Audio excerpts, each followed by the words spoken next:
got Jeff Thomas in this morning, sitting in for the great Oliver Thomas. And my co-host here is Major Tracy Riley. Good morning. And we are joined in studio today by members of BGR, the executive director, am I right? President and CEO. President, oh my goodness. Same thing, though. That's right.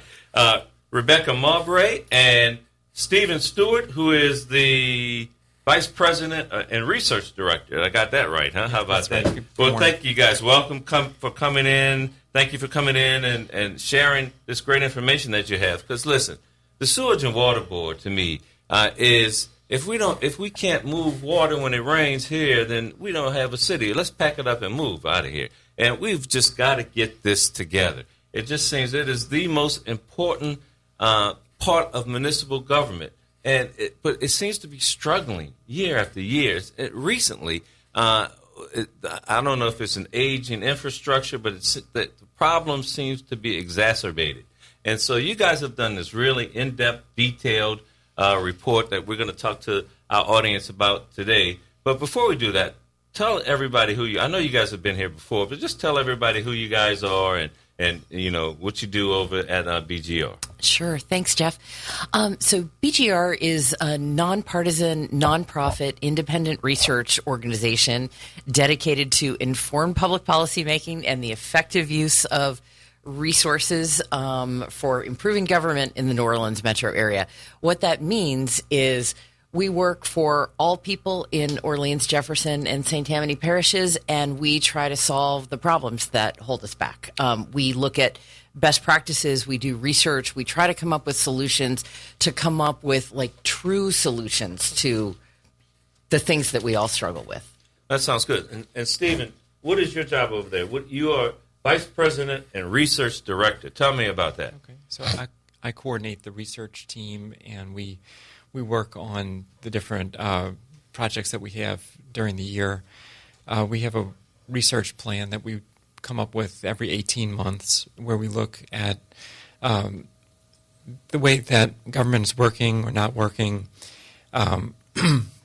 We try to understand the trends in policy that are bubbling up in public meetings and discussion in the news media, and just our conversations with policymakers and citizens, just to understand what are the problems and how do we best go about assessing them and coming up with recommendations. This is a very, very interesting topic. I'm curious how you all choose your topics. But before you answer that, I just want to say that I have a deep appreciation for the historical backstory, if you will, and that you all take the time to go backwards and try to learn, what was the purpose of why we're doing this in the first place, and take it to the original. I think you said 1899 was when this particular board was established, and really understanding what was happening during that time and why we did things today, and compare it to why we're doing it. Why we did it yesterday, compare it to today, and see if it makes sense. So I do appreciate that. But back to my question, what led you to pick this particular topic, and is this the general process for how you pick others? Mm-hmm. So I'll talk a little bit, and then Becky may want to have a comment. But so we looked at this actually back during the 2017 floods that New Orleans was May. I think it was around May. It was around May. That really got us. Those were down. August, and then there was May of 2019 on Mother's Day. I remember that because I lost my car parked in front of my house. So yeah, when it flooded that day. Okay. So I think at the time there was, of course, a lot of concern about, was the board exercising proper oversight of the drainage system? And we started to look at this issue a little more, and we found that there's a lot of, significant kind of deeper structural issues that the Sewage and Water Board faces, and just trying to operate as an effective utility. And as we started to dig into that, that's kind of what led to us coming up with this report, where we tried to identify what those issues are and help the public understand how they might be addressed. So you did this deep dive into the Sewage and Water Board. It's a really complicated mess over there for many different reasons, right? The way it's structured, the way it's governed, who's in control, that kind of. Can you help people understand just what the Sewage and Water Board is, where it was started, why New Orleans doesn't have complete control, and what do you think are the best steps forward? I know that's a lot, but that's a lot. That's a lot. And I wanted to also just build on what Stephen was saying. You know, the BGR has a long history of looking at sewage and water board issues. You know, Stephen, when he first started at BGR 20 years ago, did a lot on the whole privatization question, and BGR's worked on it for a while. But in 2017, after the 2017 floods, you know, you really had to step back and just be like, what are we doing here? That, like, people's cars, their homes, their businesses are getting flooded. Like, something is seriously wrong. So, you know, we dove into the structure, as you've said, the history of the Sewage and Water Board. And it's really unlike any other agency. As you just noted, Jeff, it's got this very complex structure. It was, you know, it's all set up in state law. There's over 80 laws on the books up in Baton Rouge that govern this thing, but it's a local agency. No, wait. Let's put a pin in that right quick. Let's make people understand. The city of New Orleans does not own the Sewage and Water Board. Are you telling me we don't have complete control of the municipal water system? No, we don't. It's it was created you know, by state law. We think because, you know, there was a lot of concern in the late 1800s about you know, the propensity for flooding and drainage problems in New Orleans, and it was like a state level priority that this get fixed. And there was yellow fever, and there was you know, just big health problems because of it. And they also had some concerns about corruption and whatnot. But it was so it was created separately in state law, but it's a local entity. I mean, it, you know, but it is our water, sewerage, and drainage system here in New Orleans. And you know, while there are certainly plenty of local people who have a role in it, it's all set up in state law. And one of the things that I was really surprised to learn as we were doing this project is that the power that the city council has is only what is expressly delegated to it by the state. Mm-hmm. And that's a little different. And then you know, our main finding is that it's this strange hybrid that kind of just leaves you nowhere, that it sort of looks like its own independent utility, but it's got a board of directors and all that, but it's not really independent because, you know, the mayor is always the president of the board, and there's a city council member who sits on it. The city council member has this strange conflict because they are a member of the governing body of the Sewage and Water Board, but then they also, you know, their real job is on the on the city council, where they have kind of an oversight role, so they're kind of overseeing themselves on that. So that's a little messed up. And then, you know, the city council is responsible for rates and funding, but you know, they don't have, like, true, you know, as we were saying, they've got very limited authority delegated to them. So I think there's this, maybe they don't feel truly responsible for properly funding the Sewage and Water Board. And certainly, you know, you have to look out for constituent interests and bills and make sure that rates are set properly and things. But, you know, historically, what this all has added up to is the system being underfunded, and that's why you have these water mains that are often more than 100 years old, and they just crumble. And, you know, you see the situation over and over that, like, a problem opens up in the road, there's leaking water underneath that scours out all the dirt. The road, you know, it's like, you know, just a minefield. If you're trying to drive down the street, you might ruin your car. And you know, it's really expensive to go in and fix something, you know, as it's reactive and you're breaking, and things are breaking, and then they get it fixed, and then what do you know? The next weak spot down the road pops, and That's interesting to take a governance approach to investigating this, because typically people will just look at the problem. And make all kinds of assessments based on what they see, right? But you guys are delved into how it's controlled, how it's governed, and so that sounds like it would be a treasure trove of, we found the problems, right? And from that, be able to figure out what those solutions are. I'm curious, in your research, did you talk to anyone who's currently at the Sewer and Water Board who's actually involved with the trenches, like turning the trenches? Were you given access to those folks? Because they can inform part of this narrative as well, or they're in a position to, at least. That's a great question. So we ended up looking at the governance structure because we wanted to really find the root cause of what's wrong. And I think a lot of times, we see, the council or the legislature tinkering with things, and clearly people are, feel like all is not well in Whoville, that like they're, trying to find the solution, because heck, there's been so many bills introduced in the legislature in recent years and things. And we really felt like, the governance structure ends up being the root cause, and we're always just going to be tinkering with things at the margins if we don't get to, the bigger problem upstream and the power. We did interview folks at the Sewerage and Water Board, but it was more like management. I don't think we actually, talked with road crews or road supervisors, or attempted to.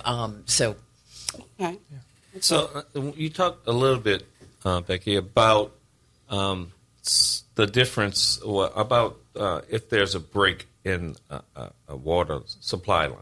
But part of the issue also is, when we're talking about governance, Sewage and Water Board deals with the big pipes, but the city only deals with the smaller pipes. Help me understand who deals with whose responsibility is what. Sure. Well, and that occurs on the drainage side. Mm-hmm. So on the water and sewer side, the Sewage and Water Board does control everything from treatment as the water comes from the river to when they collect wastewater and treat it and deposit it back. On the drainage side, you have this division of responsibility between the City of New Orleans and the Sewage and Water Board. And this goes back to the very beginning of when the drainage system was put in place. The Sewage and Water Board is responsible for the large drainage canals, the large underground pipes, and the pumping stations. But all of the catch basins, the smaller subsurface pipes that run from the catch basins to the large Sewage and Water Board pipes, that's all part of what is considered the street grid, which is the city's responsibility. And so we looked at over 50 cities that were similar in their characteristics to New Orleans, and found that we were the only one that divided drainage in this way. So it's a very unusual split. It has led to coordination problems, to maintenance problems, and two of the after-action reports from the 2017 floods tied that division of responsibility to what led to the flooding in that year. Oh, wow. And let's just think about that for a second. Yeah. I mean, water flows. Like, water doesn't care whether it's like In the city the pipes. little pipes or the big Yeah. pipes, whether it's the city's pipes or the Sewage and Water Board's pipes. Sure. I mean, it's just silly that it's like divided between the two. So how do we fix this? I mean, so first of all, you already described that the city council has a conflict of interest. Because if I'm a city council person and I'm responsible for making sure that the Sewage and Water Board is adequately funded, and then somebody calls me and says, and one of my constituents calls and says, my water bill's too high, I can't afford to pay it, that puts the city council person in a crazy position. how do we fix this? And then now we're talking about this bifurcation of piping, and as you just aptly described, the water doesn't care. It goes from the catch basin to a small pipe to a big pipe, and who knows where the break is, and it's the sewage and water board pipe. No, it's the city pipe. And it gets tossed back and forth, and now what we have is streets that are broken up. What do we do to fix this? I know you guys have some suggestions. Can you tell me where we should go, how we should make this right? Sure. We think that there's a lot that can be done to improve the situation. With regard to the funding situation that you just described, Jeff, one of the things that we think would really help is if the city council had a formal process for evaluating funding proposals from the Sewerage and Water Board, that there was established criteria for looking at it, and we think that would help take the politics out of it. And of course, as part of that, part of that process would be holding the Sewerage and Water Board accountable for real data and making sure that they're providing information and demonstrating that there's a need, so that it would just kind of create a structure that forces everybody to have a real conversation about the needs of the system. Because if you don't have that, I think what we've experienced is that there's been this disinvestment for generations, and there are people in the past maybe didn't pay the full cost of the system along the way, and those of us who live in New Orleans now are paying probably more than our proper share of it. So that's one thing that in the short run we think we can do. Stephen, you want to chime in with some of the others? Another near-term thing that could be done is to address the drainage division of responsibility, and that we feel that has to start with the funding question. Right now, the Sewage and Water Board has dedicated taxes for its part of the system, which generate about close to $60 million a year. The city has sort of very limited dedicated funds for its part of the system, so it has to pay for the catch basin cleaning and the flushing pipes out of its regular revenues. There's concern that those revenues are not adequate to keep up at the level of cleaning and maintenance that you really need to have to make the system function effectively. So one of the City Council's initiatives right now has been to form a working group of city administrators and Sewage and Water Board administrators to examine this. How do we properly fund the system and set it up? And our recommendation is to verify what funding shortfall is there, and then find funding that can cover the gap. And then, as a short-term thing, move the responsibility for maintaining the city system with the funding under the Sewage and Water Board, because it has the expertise, it manages the complex part of the drainage system. So to unify it under one entity, and we think in the near term that could go a long way to maintaining the system in better shape. And then our last short-term recommendation is to improve coordination processes between the city and the Sewage and Water Board for street repairs and street cuts. I mean, everyone kind of has seen this problem over time where the two agencies may not have worked together close enough or coordinated as well as they should. So there's been some recommendations that we support in recent years to really work on information systems and workflows so that they can be more coordinated and be more efficient in making street cuts. Do you have the ear of the council members and the administrators to entertain some of those short-term remedies?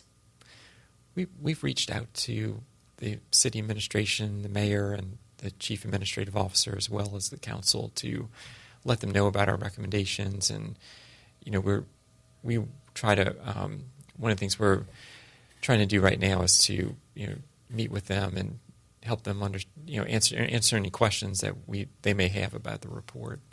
So we're trying to do that work right now. But then Becky may want to talk about just longer term. Yep. What might be a better solution. Absolutely. Yeah. And we are, Tracy, in the process of setting up meetings with the mayor's office, with all of the people on the city council. So, and folks in the legislature, everyone who's got a role in this will be hearing from us with an invitation, and we're dying to sit down and talk with everybody. But as Stephen alluded to, those are our kind of near-term recommendations. But long-term, our conclusion after looking at this is that the current situation, the current structure of the Sewerage and Water Board, and when we talk about the governing structure, we mean the laws and the policies and the various institutions that are involved, it's just not serving us well. And so we really need to make a change. And what we think is that the people of New Orleans need to decide, is it going to be to either strengthen the Sewerage and Water Board as a standalone utility and take some steps that will kind of reduce the politics and increase the independence and sort of professional operation of the Sewerage and Water Board, or go 180 degrees in the opposite direction and roll it into city government and make it be either a utility that's part of the city or essentially a bunch of sub-departments that are part of the Department of Public Works. And doing that would give the mayor direct control and responsibility over it, and I think would make it the funding of it, function much more just like the regular city budget process and things. But BGR has no position on which of those paths is the better one. We just think anything but the present is better, and so the people of New Orleans should choose, and we're hoping that people engage with this report. We're hoping in the coming months to go out and meet with a bunch of citizen groups and answer whatever questions they have. But our recommendation is that the mayor's office take the lead on this, because, of course, the mayor is the president of the Sewerage and Water Board, and then the mayor, of course, is the highest public official in the city. And so we believe the mayor should lead the discussions on where this goes and figure out a plan. And both choices would require some planning. If you wanted to strengthen the Sewerage and Water Board as a standalone utility, that would probably take a little less work. If you wanted to roll it into city government, I mean, the Sewerage and Water Board has 1,300 employees. I think the budget is $450 million. And so, it would be a huge thing for the city to take on. You would not want to do that lightly. There'd need to be a lot of planning. And so, either option, increase the standalone status or roll it into city government, we think would leave us a lot better off than we are now. But there's the people of New Orleans need to decide which they're more comfortable with and what they're prepared to do for preparation. I'd like to do a deep dive into each of those options. Okay. A big part of the problem seems to be that state law controls, as you guys said earlier, the creation of and the everyday management of the Sewage and Water Board to a large extent. How would improving it as a standalone utility work? How would my mind immediately goes to, nationally we have these trends of state governments taking over municipal assets. I mean, we saw it happen in Jackson. We're talking the reverse kind of here, are we not? We're talking about the city taking over a state-mandated asset. How is that going to work in a conservative legislature that, it seems to smack in the face of what has been happening nationally? I know. Go ahead, Steve.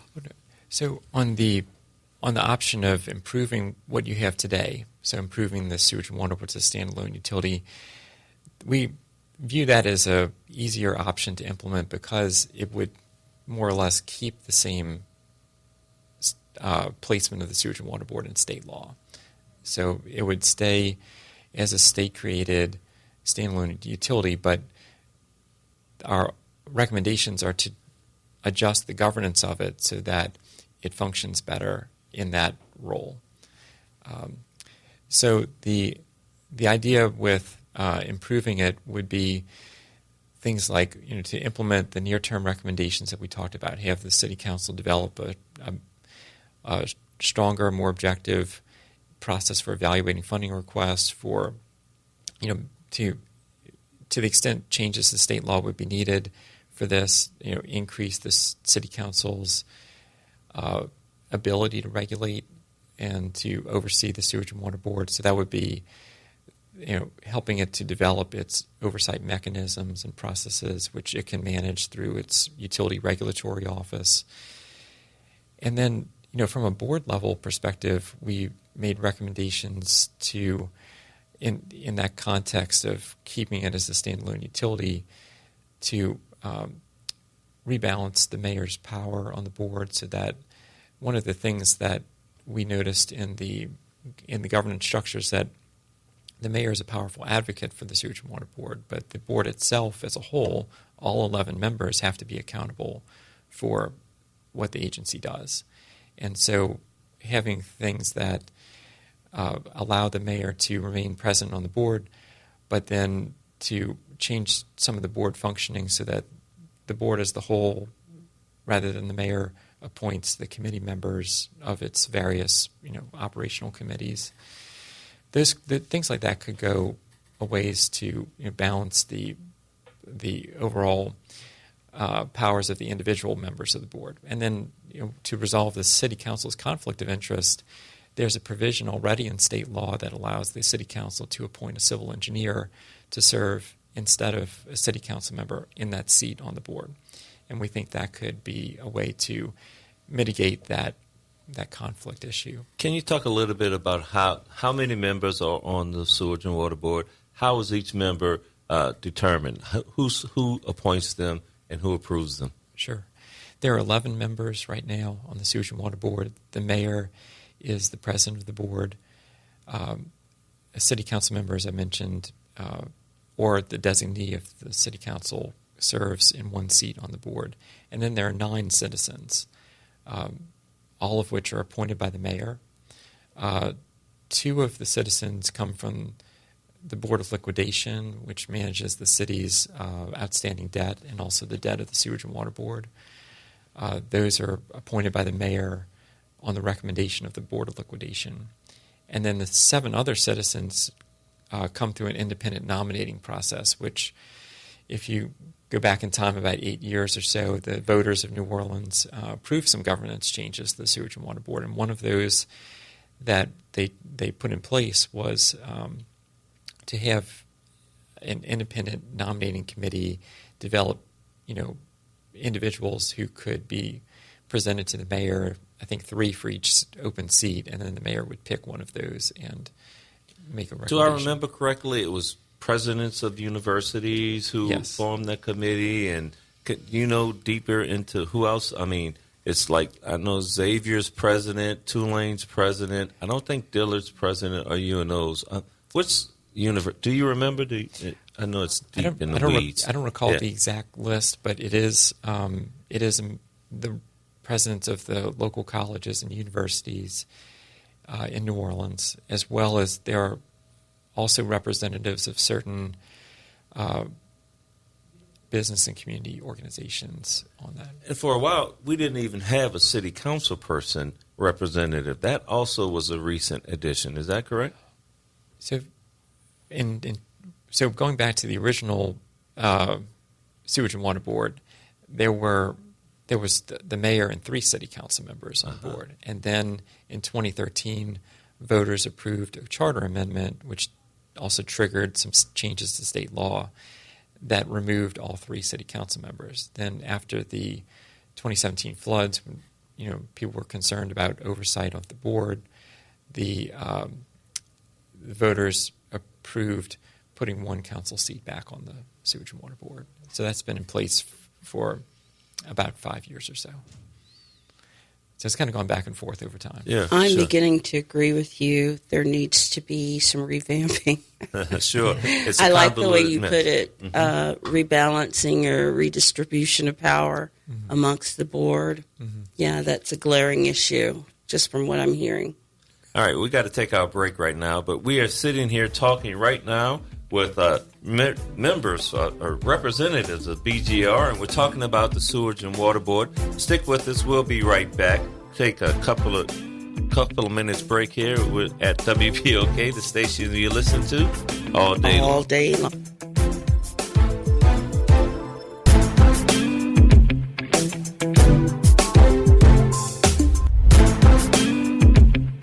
And we're back. And listen, this is Jeff Thomas here at WBOK with my co-host, Major Tracy Riley. We have with us Miss Rebecca Mowbray and Mr. Stephen Stewart of the BGR. We're talking about the Sewage and Water Board, and we only have 5 minutes left. But I want to talk about something that's really, really important and critical, and that is the potential City of New Orleans takeover of the Sewage and Water Board. That's one of the paths forward that you recommend. Can you talk about that?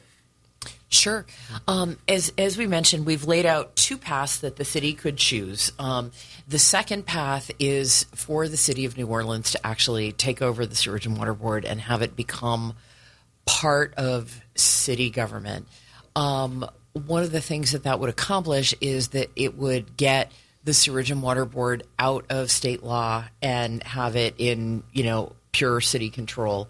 Right now, with the idea that it's governed by more than 80 laws created by the legislature, is that, whenever you want to change something about the structure, that there are people from all over the state who don't live in New Orleans, who have no experience with the boil water advisories or the street flooding or anything else that exists with the Sewage and Water Board actually making decisions that is such an important thing in our lives here in the city. However, there really need to be a lot of careful planning because the Sewage and Water Board is just huge. That the city has 4,000 employees, and the Sewage and Water Board has 1,300, and so it would be a massive undertaking if you wanted to bring it in. Does the state get any revenue from the Sewage and Water Board? No, none they whatsoever. don't. It's so they don't have any real vested interest in maintaining control from a financial viewpoint. Is that right? Why would do you think the state would be opposed to the city taking over the Sewage and Water Board? We're not sure of what the legislators' position would be, but our focus with this option as a long-term option for governance of the Sewage and Water Board, governance of the water, sewer, and drainage systems would be it would be an improvement to several of the problems that we face today. So it would, for example, provide one way of realigning the operational responsibility and the funding responsibility under the city government. It would also obviously address coordination and the drainage, the split in the drainage system. It's something that would be an important improvement, but it's a very complicated road to take. One of the questions that would have to be resolved is the city ready to undertake the management of such a large utility? That would require significant planning and assessment of the city's own administrative capabilities and infrastructure to support that operation. There would be also a number of questions about, how the Sewage and Water Board's dedicated revenues would be managed under city government, how the agency's employees would be transitioned. There's a number of questions that have to be examined carefully before proceeding with that option. So here's the $64,000 question in my mind. Do you think the city is prepared and capable of running properly the Sewage and Water Board without any state input and control? I mean, I think that is a question for the city to answer and to think about because, yeah, it would require a lot of preparation to absorb the number of employees, the systems. You'd really have to have your financial systems, your workflow management systems, things like that in top capabilities. And certainly, I think there are some people who would say, well, wait a minute, the Department of Public Works hasn't done a great job of managing streets and other infrastructure. Why would you want to roll, more responsibility into it? And the city would need to answer those questions and really plan for it. And how would the funding look? Would the would the Sewage and Water Board's budget get rolled into the entire city budget as well? How would we differentiate and know that these are Sewage and Water Board funds and city funds? How does that's just part of this process is what we're talking about, right? Part of the process, and there would have to be sort of a separate accounting set up to track those revenues and make sure that they go to the water, sewer, and drainage systems. Yeah, as they you do need today. to make sure that we didn't actually lose revenue that's going to it. Yeah. Got it. So 2 paths forward. Can you tell us what the 2 paths are, just so people can understand? And we got to get out of here. And why are we doing this? Just because the Sewage and Water Board is just a wonky mess right now? Is that the deal? And are other parishes, do they fall under the same structure in Louisiana or just Orleans? No, it's yet another situation that special for Orleans. Nobody else functions like this, and we don't think it's serving us well. And we believe we are recommending this because we think it will help us truly solve problems. Like it'll get us furthest with solving the problems that we all see on a daily basis. And we are recommending either, number one, strengthen the Sewage and Water Board status as a standalone utility, or go in the complete opposite direction and roll it into the city. Up to the people of New Orleans and the mayor to choose. So people can go to bgr.org and they can click on reports and read all of this stuff that we talked about. Thank you guys so much for coming in this morning. Thank you, It's Jeff been and really Tracy. informative. It's been fabulous. Thank you. Thank you guys. Appreciate